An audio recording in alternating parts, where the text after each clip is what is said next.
ሰላም ነበር። ሰላም ያይን አዲሱን ዘፈን ታውቃለህ? ማቆም መሰለኝ። እሱ ትንሽ መስማት ይችላል፣ ደንቆሮ ነው። እሺ የምሬን ነው። የምሬን ነው። እሺ አንድ መፍትሄ አለኝ።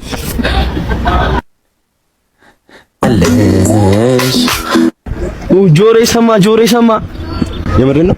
አዎ ይስንል አንድ አማርኛቸው ነው። እንደዚህ አይነት ቆሻሻ የሆነ ማትረባ ዲቃላ አባት ይሄ ይግባባችሁ። ምንድነው የሚሉን ግን? ኧረ ተው።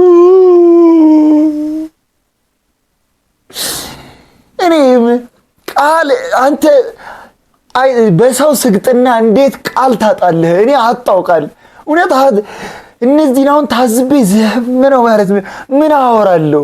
ምን ማድረግ እችላለሁ? ቆይ እንዴት ነው የሚሰግጠው ይሄ ልጅ? በጌታ በኢየሱስ ስም ወጋው። ወግቼዋለሁ።